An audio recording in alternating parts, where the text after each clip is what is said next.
Good morning, everyone. My name is Franklin, one of the two co-founders of NordCal SCI, also known as the Northern California Spinal Cord Injury Foundation. Welcome to today's presentation. We are going to get started here in a moment, but let me kind of get a couple of house cleaning items out of the way. So everyone has been muted, and that way we don't have any distractions coming from people's audio feeds. In case if you need to ask any questions during the presentation, use the chat feature on your screen, and there's going to be a Q&A session about 10 minutes long towards the end. So we'll ask all the questions from Rachel at that time. The second thing is that we are recording today's session as we do with all of our previous presentations, or we've done with all of our previous presentations. And so we'll make the recording available to everyone who has registered. You'll get it all on Monday morning in your inboxes. That way, if you need to step off for any reason, you won't be missing a thing. A couple of other things.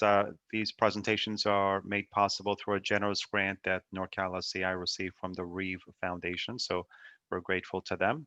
And then lastly, Rachel has encouraged everyone to turn their video feed on because she's going to be doing a lot of demonstrations of certain routines. And that way she could be kind of keeping an eye on you and giving you any kind of instant feedback on what you're doing. So you're welcome to turn your video feeds on. Okay, that's everything I wanted to get out of the way. So let's just get started. And I'd love to introduce Rachel and today's presentation on getting horizontal to get vertical. Rachel is a nationally certified Pilates teacher, certified strength and conditioning specialist, a movement teacher, specializing in working with people with neurological deficits, especially spinal cord injuries.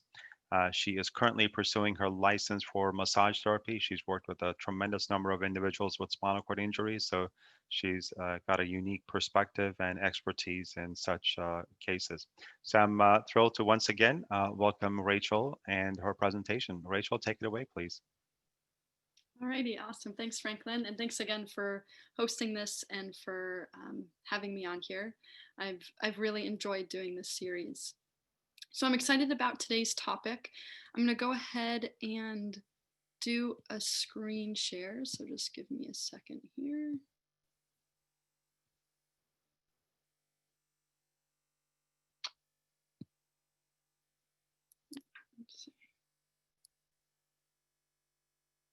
Okay, this just might take a second to load because there's some more photos on this one. So we'll just give that a sec. Okay, great. So floor and bed-based movement is one of my favorite places to start when I'm working with a client. It is super accessible. It's really safe, depending on, regardless of whether you're on the floor or the bed, you're grounded in some way in a nice big surface area. You have this freedom and this exploration that we often don't find on pieces of equipment. With the work that I do, I'm generally on Pilates equipment. For those of you that may be familiar with that, the table is narrow or the reformer is narrow, or if we're working with some other kind of equipment, there's nothing quite like the vastness and the safeness and the accessibility that a floor can give you. People open up, they feel safe, they feel like they can wiggle and they can explore more. And you might be noticing a common theme that I've been weaving through the past 5 or so presentations is this invitation for you to wiggle and explore and play with your body. So I find this super important because if we are just staying in one lane and we have our blinders on and we're just staying in this really structured, this is how you do a bicep curl, this is how you do some other movement, there's no room for exploration and discovery. So through this wiggling and the safety that we find on the floor, I often find that people discover, oh, I can use this elbow to help me roll over. Oh, I can feel certain connections in certain parts of my body moving in a different way than maybe I would have either in my chair or with a piece of equipment. One of the other big reasons we do this, and I'll get into this in the next slide, is babies are our biggest teachers. So they're the ones that are teaching us how to move, how to roll, how to lift our head up, how to crawl. So we'll be talking about the motor development stages of a baby, and I'm going to be overlapping that with something called the Bartynieff method, which is for those of you that went to Steph's workshop on Thursday, which is what she was talking about on Thursday. So I'm going to mesh those and show you how those really come nicely together, and then we're going to do some movement for the second half. So, let's see. Nope. Oh, you know what? I'm sorry. Hang on one sec. This always happens. Let me pull this up again. Actually, hang on. Sorry, everyone. Hang on one sec. When I start clicking through things, I lose my place with my slideshow. Just give me 1 second. I'll screen share again. Okay.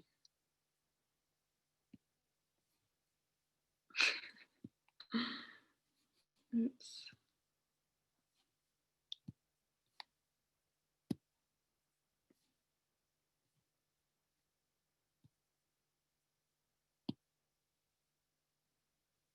Okay, just give that 1 second. It will load again. So we're going to dive right into the motor development of a stages. Motor development stages of a baby once this loads here. Okay, great. Alrighty. So you can see this graphic on the right, and I'm just going to kind of read you through some of this stuff. So notice though that with all of this, there's going to be variation in the months that you see on there. So about 0 to 2 months old, you'll start to see the baby will lift it. So it's when the baby's on the back, the baby will lift its head. It has more head control, and the baby might even start to lift its head when prone. Prone means that the baby is lying on its stomach. So you'll just start to see the baby gain a little bit more head control. 2 to 4 months, you'll start to see them roll from their back, so they're lying on their back, which is a supine position, onto their side, and their head control will continue to improve. 2 to 6 months, you see quite a few things happening. So they start to support, when they're in a prone position lying on their stomach, you start to see them prop up on their forearms and their elbows. So they can prop up, they can interact with the world, they can look around a little bit more. Their head control significantly improves.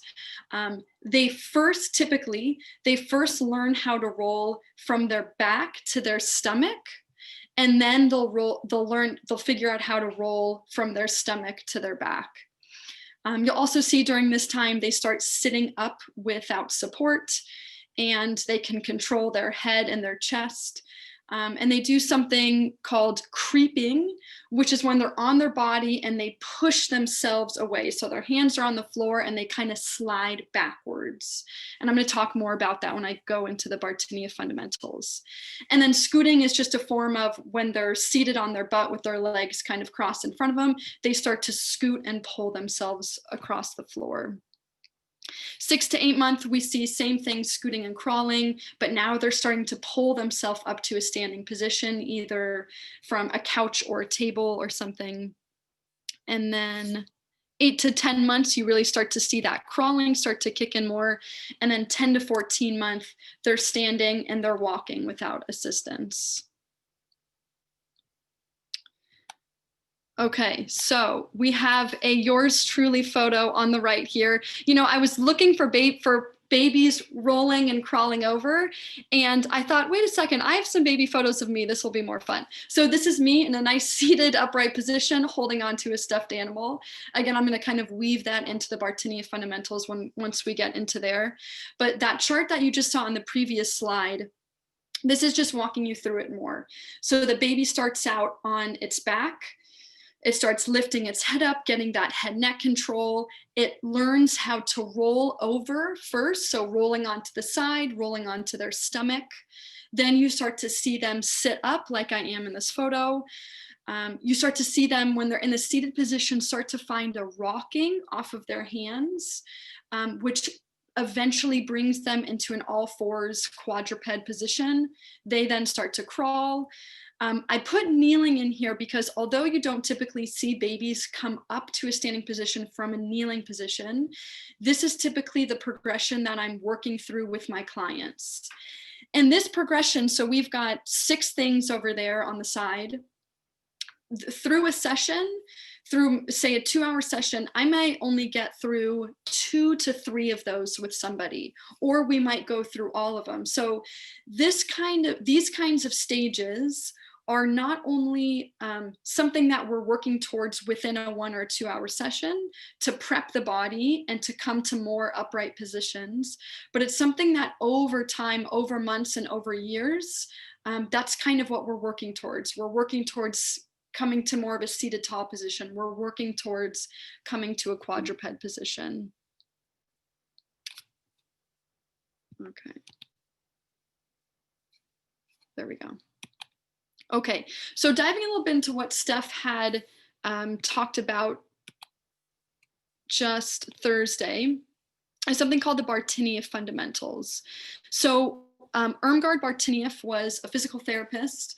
She was one of, in my opinion, one of the most brilliant pioneers in the dancing movement therapy world. She also worked with folks who had polio. And the Bartinieff method, and I underlined the parts that I really wanted to pop out for you. So it's a system that works with the patterning connections of the body, which will be on the next slide. But she really pulls in personal expression and what she calls psychophysical involvement. And that's kind of pulling in more of the emotions that are involved when we start to do these movements.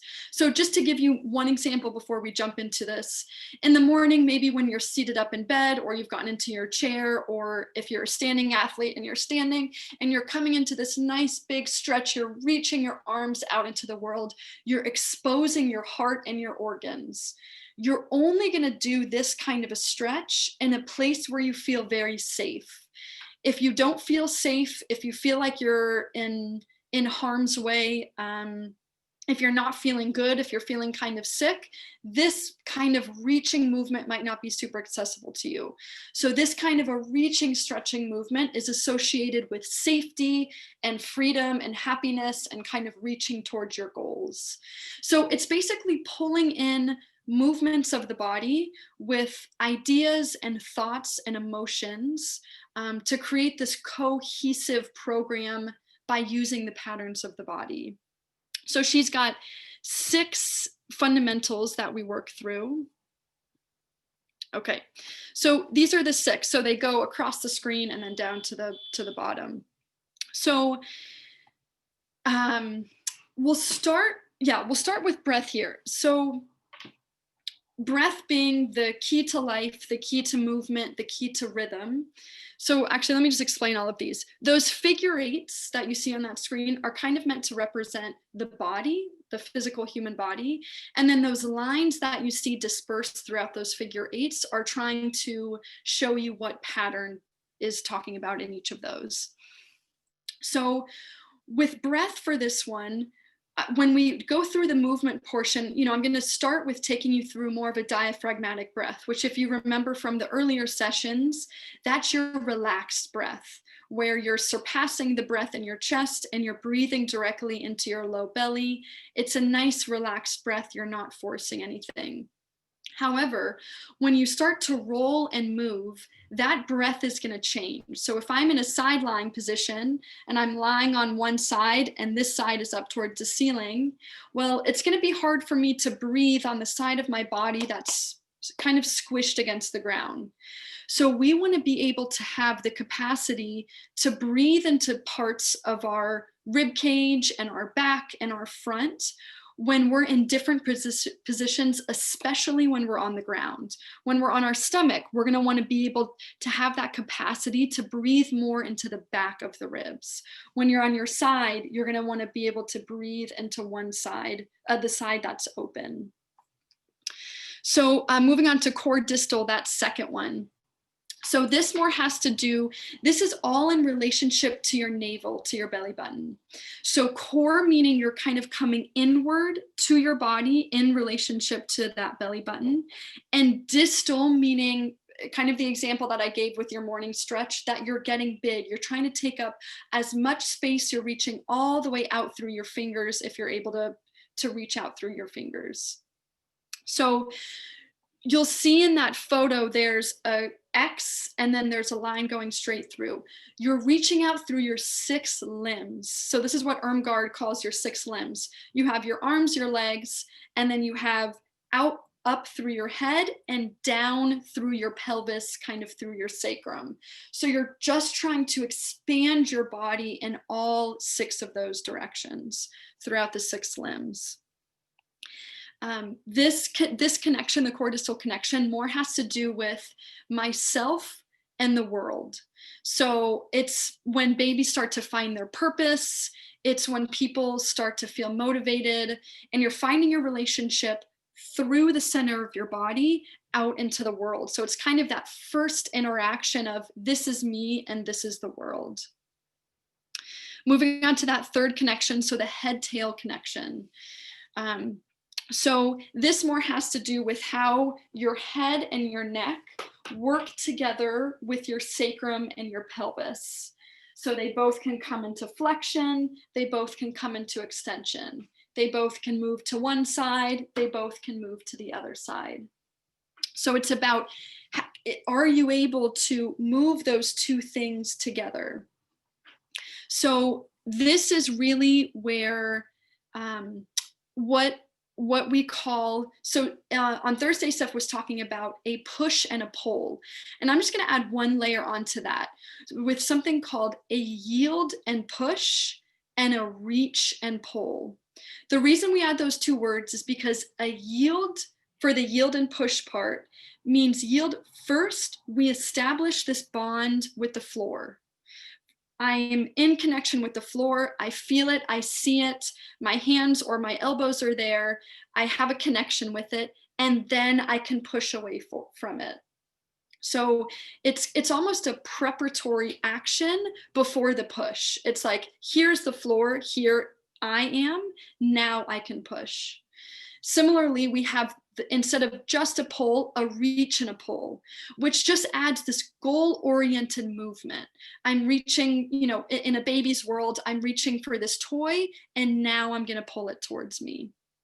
So, this comes into play a lot with posture. It comes into play with taking what I just said with core distal to the next level. So here is me, but now I'm starting to actually move into my environment more. This is when babies really start to explore the world around them, because they can push off and then they can reach and pull with something. And then moving on to that 4th one, upper and lower connection, just meaning the upper body connection with the lower body connection. Okay, again, just one more connection to Steph's presentation. When she was talking about she was talking about 1%. I know for a lot of folks on here, it might be hard to have that connection with your lower body. And Steph was talking about this idea that what if you just incorporated 1 more percent? And just to add on to that also, remember that your core, and when I'm referring to core, I'm referring to this whole center, deepest layer of your body, including your diaphragm, including your pelvic floor. That core is connecting you into your lower body. So if it helps you for folks that don't have much movement in their legs, if it helps for you to think of, first I'm going to connect to my core, because my core is what's going to help me connect to the lower body, where maybe when I'm transferring, I can push down through my legs a little bit more. In my very first session, we were talking about mindfulness and meditation. And one of the big invitations that I was giving to folks was, if I could sense what it would feel like to push down into my legs to transfer, what might that feel like? So if I could sense blank, what might that feel like?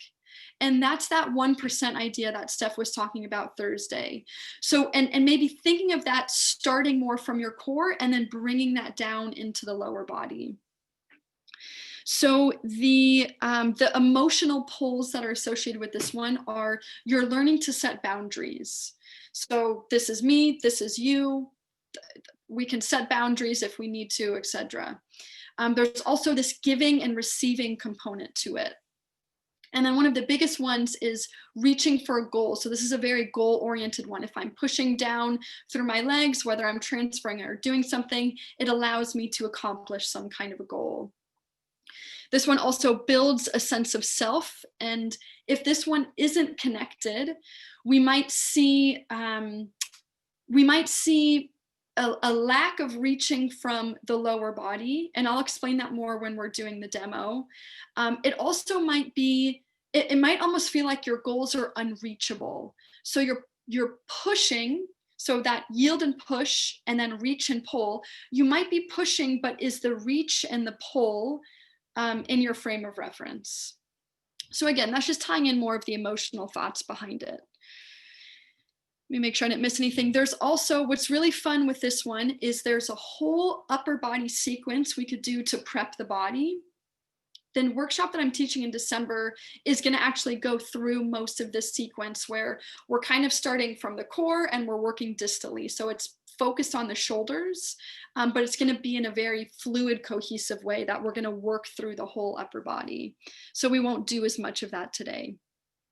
Okay, the fifth one there is body half connection, meaning left versus right. The emotions that are associated with this could be if you have a decision you need to make, maybe you find that you're being tugged between two different polarities. And one of the things that is encouraged through this method is to, the mind, the body, and the spirit are all connected, for better or for worse. That's we know that by now. So how can we pull in all three of those? How, if I am dealing with something kind of challenging in my life and it's presenting physically in my body, how can I use movement to move through, maybe for this example, to move through a difficult decision I'm trying to make? So maybe I need to address more of the body half, the left and the right. Some animals that copy this movement is the camel, or the lizard and the camel. So you'll see when a lizard crawls, and even when a snake crawls, it kind of uses this side bending movement to get from point A to point B. Camels do the same thing. You'll see it in babies. There's something called the ATNR reflex, which is the asymmetric tonic neck reflex. And it basically is just a baby's way, they're lying on the floor, and it's a baby's way to stabilize on one side of their body and reach for something on the other side of their body. So that's also an example of body half. And then the last and final one here is the cross-lateral connection. You might see this presented in other pieces of work as the contralateral connection. I really like how Irmgard Bartunieff explains this. The word contra just meaning against, like the upper body is fighting the lower body. It just doesn't feel cohesive. So in a more connected way, we call this the cross-lateral body. So my arm is going to work with the opposite leg or hip, and then my other arm is going to work with the opposite leg and hip as well. And this is the most advanced form of this. So remember, for these 6 fundamentals, you work through them in a progression, in order, from breath all the way to cross-lateral. So cross-lateral being the most complex movement of crawling or walking or something like that. And then just thinking through all of those, just a few questions that you can ask yourself. So what stage might you be at right now out of all of those? What feels like it's speaking to you the most? Do any of the emotional questions that I just tied into that feel true for you? So maybe you're conflicted between a decision, or maybe you feel like the certain diagonals of your body don't feel very connected when you're moving. And then where do I want to go next with my movement? So what is the next step, and how can I pull more of that into my movement routine? So just a few things to think about, and then to apply to the movement routine that you might already have in place right now. Okay. Again, sorry. Oh, here we go. just moving slowly. So I'm just going to show you briefly how these two mesh. So color coding here, we've got orange being the motor development stages and blue being the Bartinia fundamentals. So these can mix and match and play, and many of these, so for example, supine, you could do all 6 of the Bartinia fundamentals in a supine position. Remember, supine meaning you're lying on your back. But I just listed a few of the primary, the main ones. So on your back, you can work with the breath connection, the core distal connection, and the head-tail connection. When you get more into a side lie position, it's going to be more body half because you've got one side stabilizing on the floor, one side moving that's off of the floor. For seated upright, you've got the whole upper lower connection. You're reaching that head up towards the ceiling, you're pushing your pelvis down, you're trying to sit tall, you're reaching, you're living your day-to-day life. All fours and standing is more of that complex movement pattern. There's going to be some body half in there for stabilizing, and there's going to be a lot of cross lateral, whether you're crawling or you're walking. And then I put kneeling in there, again, not technically something you might see as often with babies, but when I do work with folks in either a kneeling position or a split kneeling position, we're going to be working body half connection and the cross lateral connection. Okay, I think that puts us at the movement part. So just as a kind of a precursor to this. So I'm going to be walking you through, I've got a friend with me, and we're going to be walking you through the motor focusing more so on motor development stages. But with each movement I show you, I'm going to layer in, hey, this is breath. Hey, this is core distal, this is body half, so that you'll kind of see this progression as we come up into more upright positions. And then remember too, if coming into a more upright position isn't super accessible for you right now or in the future, you can get most of the Bartinia fundamentals in one position. And I'm also going to talk you through that a little bit. And then again, just really inviting you during this session. So if you need to transfer to a bed or to a floor, now would be the time. You can also do that later. And if you need someone to assist you, you might want to grab them too. But really encouraging you, I'm going to be walking you through stuff, but I also want you to play with it. What does it feel like if I reach across my body versus if I reach more up overhead?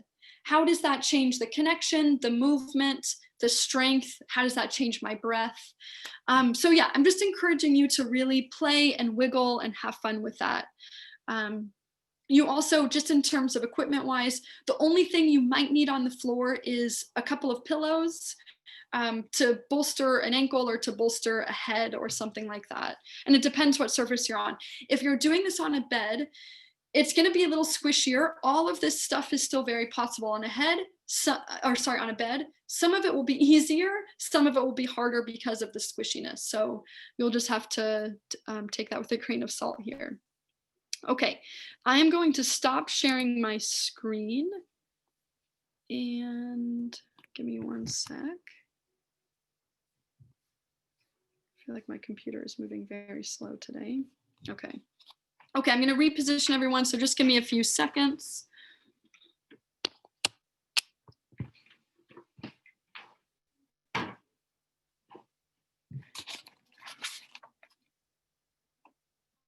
Ash, do you want to come out here?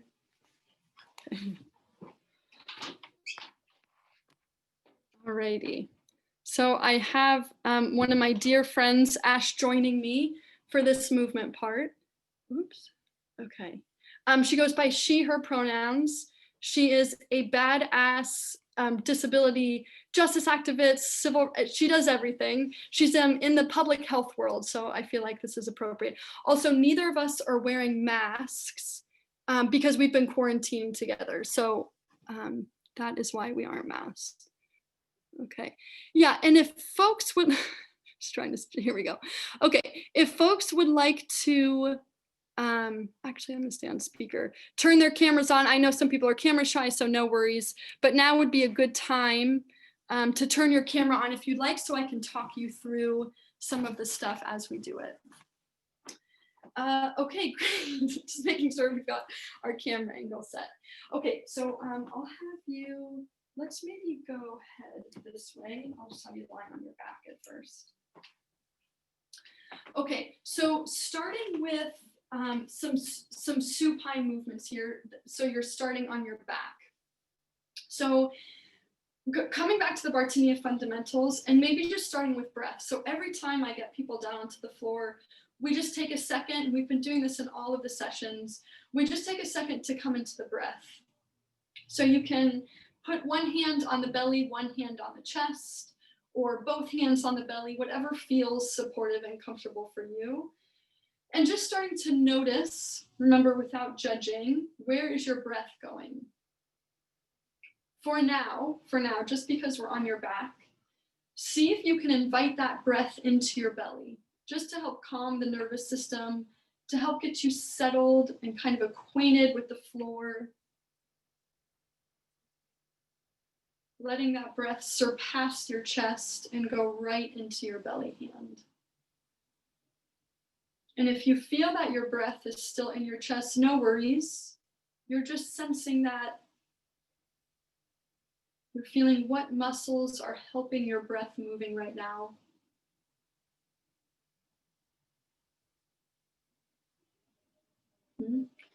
And then just to play with this here, I'm gonna have you put both of your hands, or one hand if that makes more sense, on the sides of your ribs.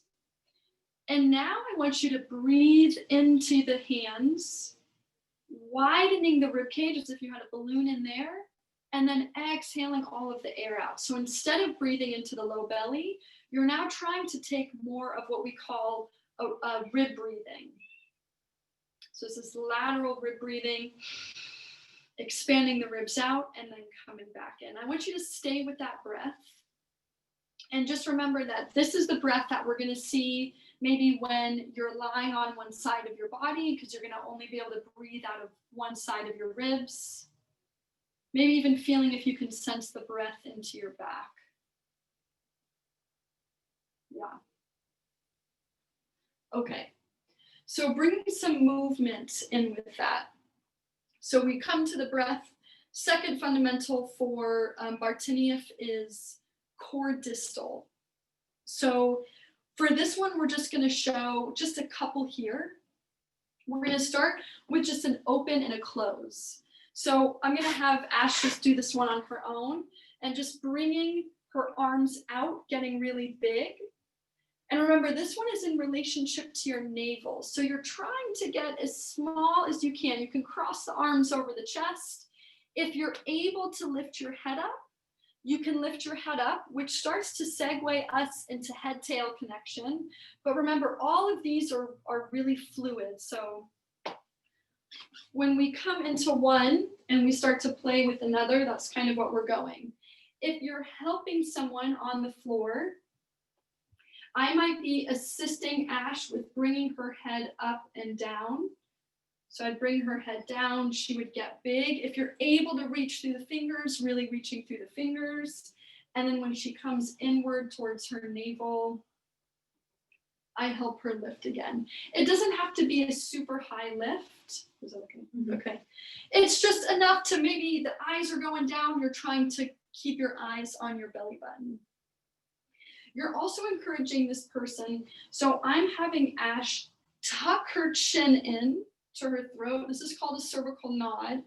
And a cervical curl is when she's able to lift her head off of the ground. And I'm just holding the back of her head kind of around her ears. I also just want to say one more thing. I'm 5'1".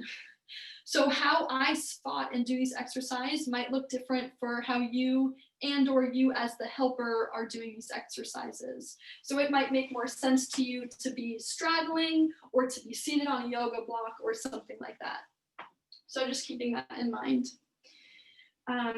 So yes, so that's good. And you can keep going with that. Now, if you have the ability to move your legs, it can be more of an upper and a lower body thing. So as her arms come in, she'll pull the knees into the chest.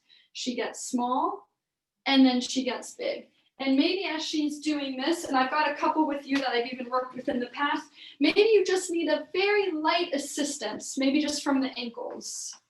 So as a helper, I would just be assisting her as much as she needs. I want her doing most of the work.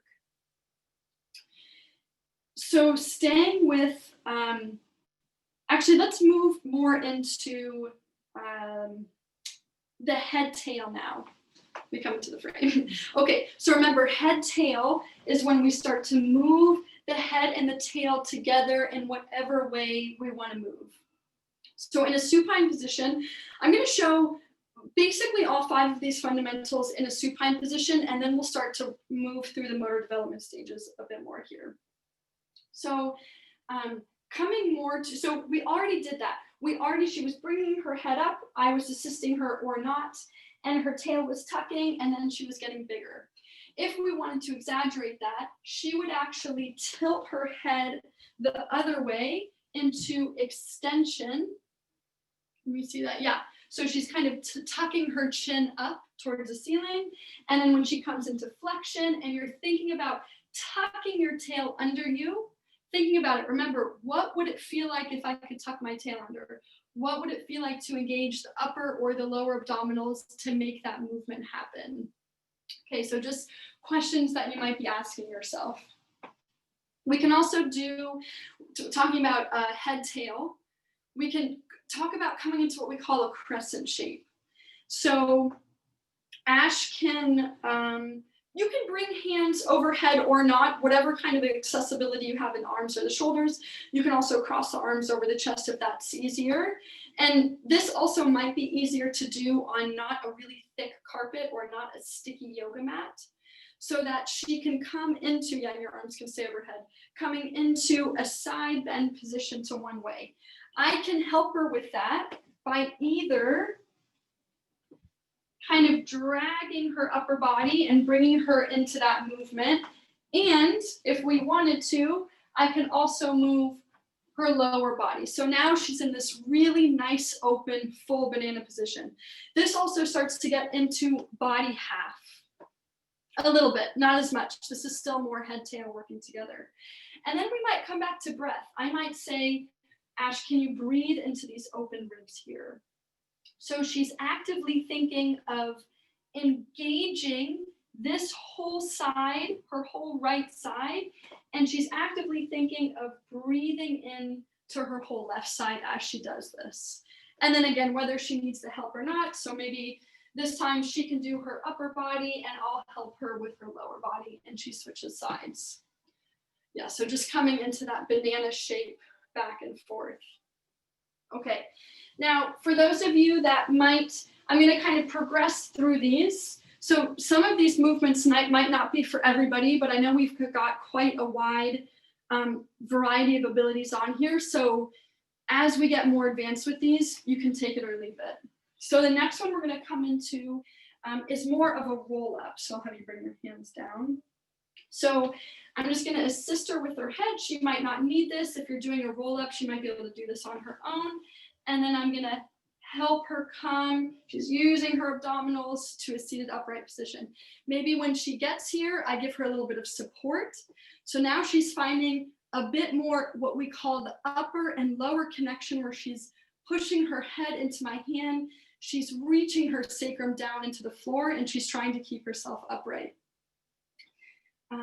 And then you can play with all sorts of grabbing and reaching, which might bring you more into the cross-lateral realm.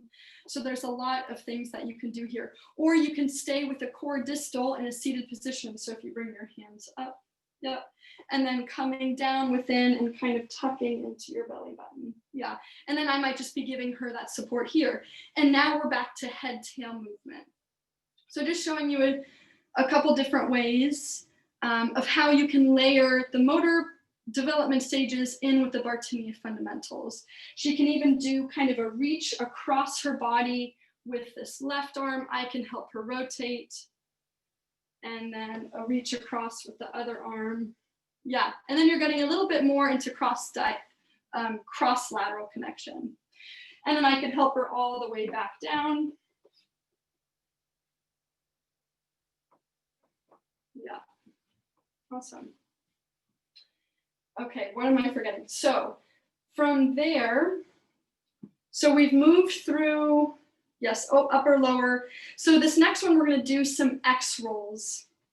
So these are some of my absolute favorite movements to do with my clients. It opens up the whole body and it allows them to see how one side of their body is connected with the other side of their body. So I'll have you bring both arms overhead. I can help her spread her legs. So she starts in a big X position. I'm going to start, so you can do X rolls either from the lower body or from the upper body. We'll just start from the lower body. So I can help her pull this leg over. This part's really easy for me. I'm using the leverage of her body. I'm barely working here, and we're just going to pause in this position. Same thing, we can come back to breath. We can find that reach. So this is contralateral, no, cross-lateral. I said exactly what I didn't want to. Cross-lateral, so you've got left leg, you've got this leg pushing into the ground. So making sure you all can still see that. So her right leg is pushing into the ground and is working with her left arm here. If you're able to think about that. So actually come back just for a sec. So when you're rolling in this position, you're thinking of starting from your low back, pushing this hip and this leg down into the floor to initiate that X roll. You also have body half connection going on in here because she's trying to reach as long as she can from her left fingers to her left toes. If that shoulder position isn't super realistic, she can bring it down a little bit more. Maybe you have some impingement issues or something going on. And also, as always with this stuff, just being aware that if you've got hardware in your neck, you're probably going to be avoiding a lot of cervical rotation. If you've got extensive hardware through the thoracic vertebra, you're going to probably be avoiding this really aggressive rotation through the thoracic spine. It doesn't mean you can still rotate, you just might do it more from your hips as opposed to from your rib cage, from your thoracic spine. So just keeping that in mind depending on if/where you have that hardware. Okay, and then we can also bring cross-lateral into this movement. We can start, I like to start people off, and I'll just have you do this on your own, just with a tap. Remember, when we connect one side of our body physically to the other side of our body, the two sides of the brain start to talk to each other. Okay, so we're starting to get a little bit of rotation, things are moving. If we wanted to maybe take this to the next level with an assistant or not, as this knee comes up, her hand will tap the opposite knee, and then that arm will go overhead. Yep, and then they'll come together, they'll tap, and then they'll go overhead. And we'll maybe just do one side at a time. If I'm able to spot both sides, we can also do that too. Okay, because notice how, keep going with that movement. Notice how her and I are doing the same movement right now, okay? So her right leg is the stabilizing leg. Her left leg is the one that's moving. So we've got a bunch of the Bartinia fundamentals pulling into that. Okay, so I just wanted to pull a lot of, there's a joke in this field that we're just doing the same movement in all of the positions. Okay, so seeing if you can recognize some of those patterns as we go through it too. If it's maybe slightly unrealistic for you to be spotting somebody like that, we can also do cross-lateral with a bent leg position. I can help take her legs and her hips to one side, and this is just a form of an X roll. It's just the levers are a little bit shorter. So I'm encouraging her to think about, can you push your knees and your hips towards my hand here? And can you actively reach out through that right hand? Yeah. And you're just maybe going back and forth. You're playing with that. You can add a tap with the hand to the leg and opening up also. All right. What am I forgetting? Yes. Upper lower connection in a supine position. So let's start with, this is still technically upper lower connection. I'm going to talk about this more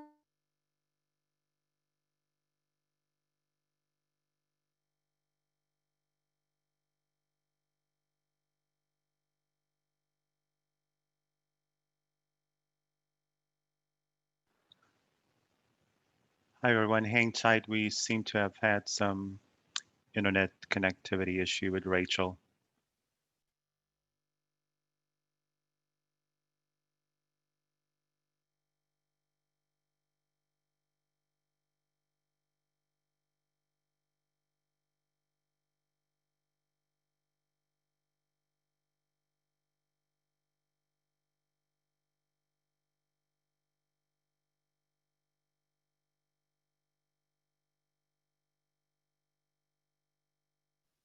Okay, hi everyone. I don't know what just happened.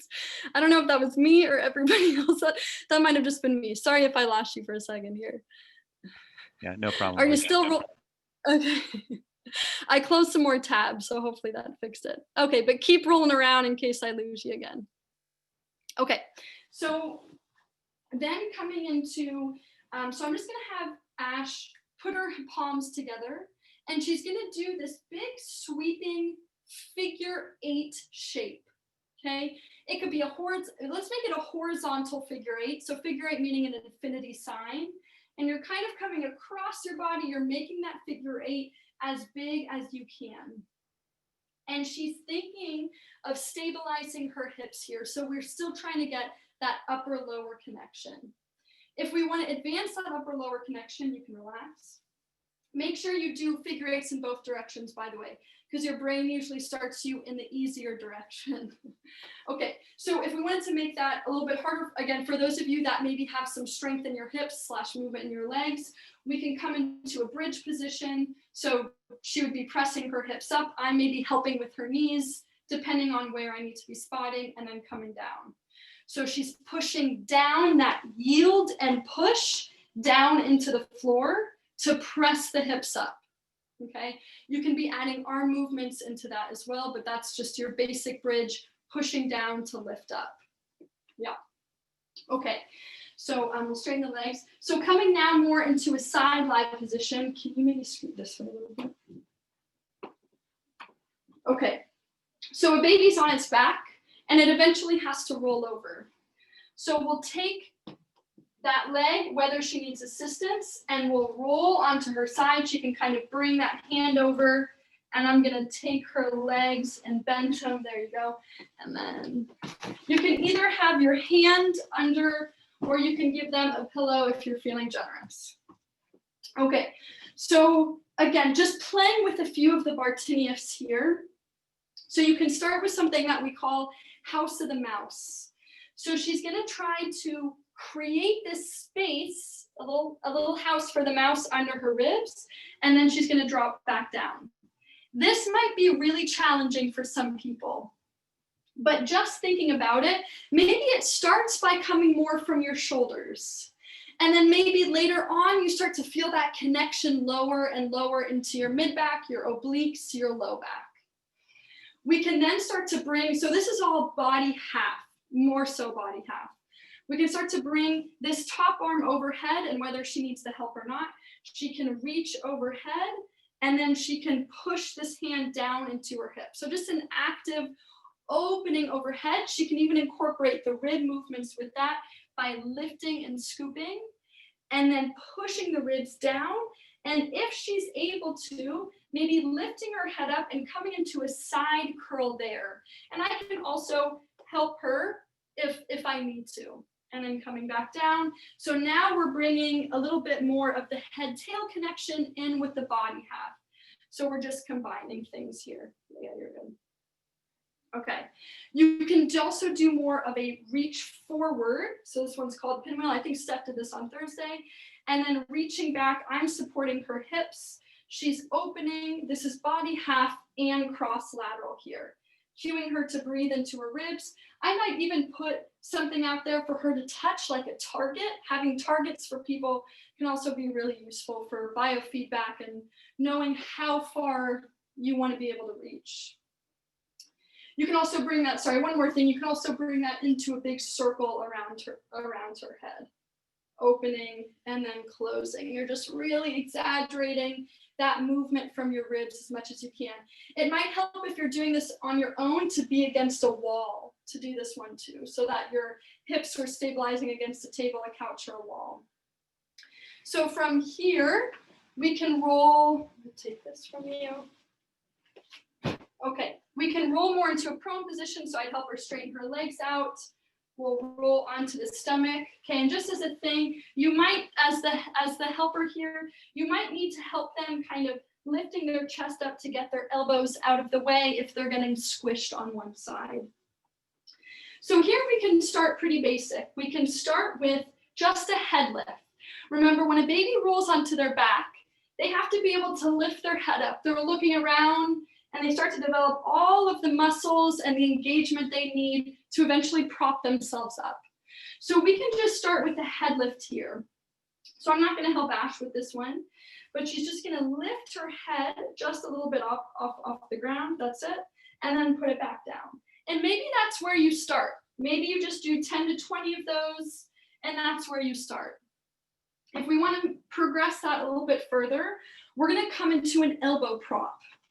So again, whether or not she needs help, so this is what it would look like if she did need help, I would scoop from under her chest, getting one elbow under her shoulder, and then getting the other elbow under her shoulder, okay? So that she's got these nice two posts on either side. Okay, so you can incorporate some neck movements here, pointing the nose to the left, pointing the nose to the right, and just starting to play with all of the muscles that your neck need to move in a prone position, which remember, basically kind of the opposite of what you need in a supine position. And then once we come with that, we can play with shifting side to side. So, and I can help her with this, where she would maybe shift onto one shoulder and I'm making sure she doesn't fall over. And then she's shifting onto the other shoulder. But as she's doing this, remember, and you can keep going with that, we're thinking of yield and push. Okay, so you're creating this relationship with the floor. I'm actively pushing into the floor the whole time so that I don't start to sink towards the floor. Okay, so it's really active, this one. Yeah, and then coming from there, if we want to make that a little bit harder, we can add a reach. So this is again body half, so she can shift to the left. She can reach if she's able to with that right arm. Maybe I give her a little bit of assistance there. This one's definitely more challenging, so play with this and then back. Maybe you don't even do a reach. Maybe you just start to think 80% of the weight on the right and 20% on the left. Can I start to unweight that elbow? Yeah, as she reaches from left to right. Coming a little bit back to head tail in a prone position. So coming more to a lizard stance where she's going to be looking over her right shoulder, like she's trying to see the outside of her right leg. So the head and the tail are kind of moving together, and then she'll go the other way. And again, with as much support as she needs, maybe I even have a foot next to her elbow so she doesn't slip out. So whatever kind of support they need. If you've got movement in your legs and you're able to add, this is what we call a full lizard, where you can pull one of your legs up. And then when she side bends to that, it's a little bit more of that head-tail connection. Everything is moving together. And then I could help her slide it back. Yeah. Okay. So from here, you have a couple options coming up to quadruped. For folks that are going to need assistance, I'm going to be grabbing her hips. Remember, you got to keep your mechanics for all of this work. And as she pushes back and starts to scoot her elbows in, I'm supporting her here. And I kind of create this support structure with my legs over her hips. In this position, you can do a lot of things. You can do rocking forward and back, which is upper body and lower body. So maybe just do a couple of those. Again, I'm just supporting her where she needs here, pushing from the lower legs, pushing from the upper arms, pulling from the arms, pushing from the arms. You can change the focus of this to just focus on upper body, to just focus on lower body, to do both together as the legs push, the arms pull, and vice versa. Okay. And then you can do one of the favorite ones is more of a cat-cow. So I'm supporting her under her ribs. as she comes in and out of that cat-cow. She's staying on her elbows. If you're able to come up onto your hands, you can do that too. Yeah.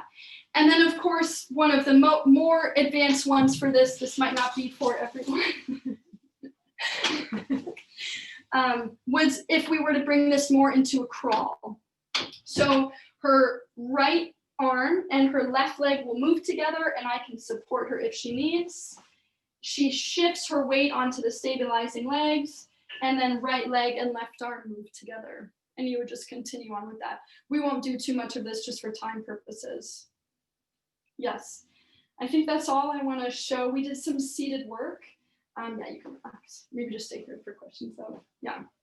So just giving you an idea of how to use some of those sequences together with the motor development stages, intertwining with the Bartinia fundamentals. What is your goal? Do you want to bring more body half in? Do you want to bring more head tail work in? And then bringing in, so if maybe your focus is head tail, how can you get head tail in all of the motor development stages?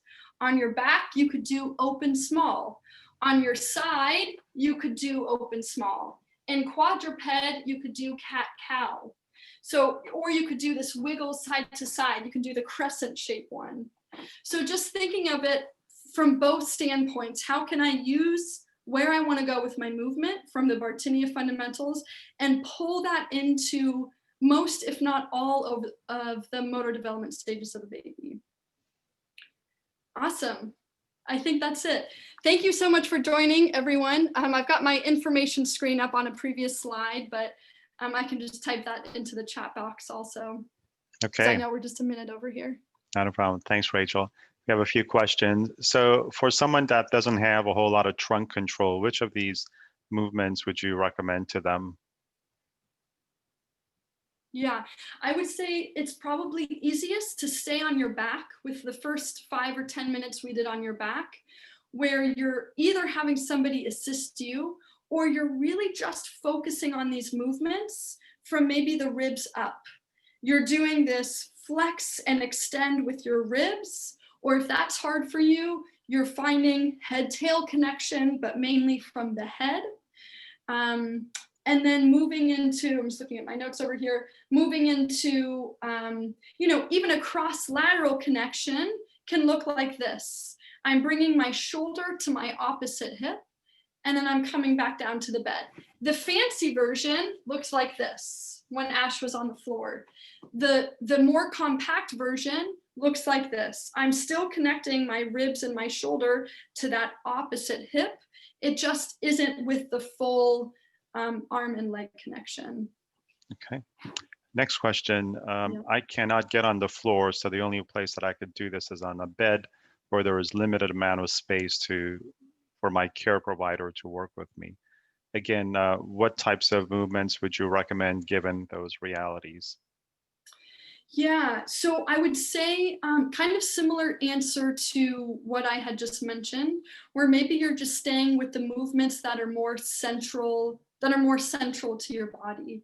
That also doesn't mean that the caretaker can't, even if it's a small bed, a twin bed, is that caretaker able to stand on the side and maybe pull you into a crescent shape? Or is that caretaker able to hold your head and help you come up into some flexion, extension with your head and your neck and your ribs? So without the caretaker hurting themselves, how can you doing a couple of those ones, or maybe doing a little bit more work with your arms coming in and coming out, or just a single-sided. So maybe you're pushing into the bed with one hand, and then you're reaching for a tissue box. You're reaching for a pillow. You're reaching and you're touching something down by you. So just doing that more, again, from a supine position. Okay. Next question. How many reps would you recommend for each of the specific movements that you demonstrated? Yeah, I would say, I mean, that's kind of the fun with this. I'll give you some reps to think about, but you might do 5 of one exercise. You might do 60 of one movement. But if you're flowing through, say, a 15 to 25-minute bed or floor routine a few times a week, then maybe doing anywhere from 4 to 8 of each of these is pretty good. You do, 5 or so, get big, get small. You do 4 X rolls on each side. You do 4 wiggle crescent shapes. Yeah, any, to stay within, this is just one example. If you've got an hour to do this, you might be tripling those numbers, but that's just one example for like an evening or morning routine. Okay. Next question. Would you recommend going through the whole sort of movements that you demonstrated, or just sort of focus on a couple of them at a time? Yeah, that's a really good question. I would say, can you intertwine even with both? So maybe starting, the reason we do it in this supine to prone to side lie to seated upright to kneeling to standing, is, if that progression is accessible for you, is because we're prepping the body for the next motor development stage.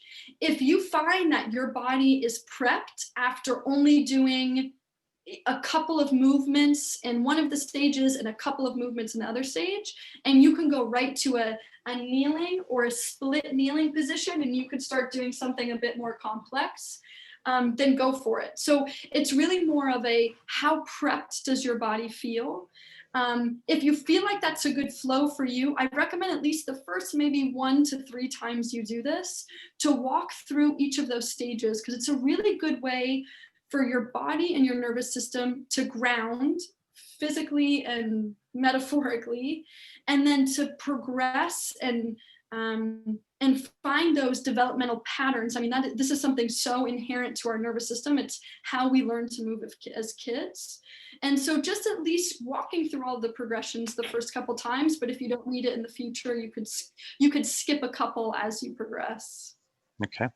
Last question. I experience a lot of lower extremity spasticity. How would these movements help sort of counter that? Yes, that is such a good question, and a really good reminder too, because folks who are, and when I'm demonstrating this, I'm fully aware that I'm not demonstrating it with a body type that might be more spastic, just for time purposes and ease of teaching.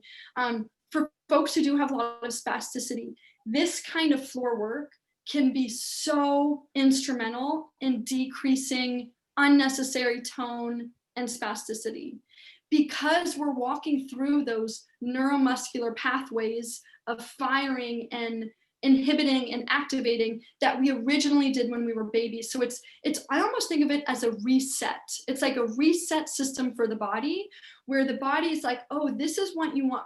This is what I've done before. This is how you want me to do it. We're returning to some early on reflexes that may or may not have been integrated into your body, and maybe going through some of these developmental stages can calm the nervous system and can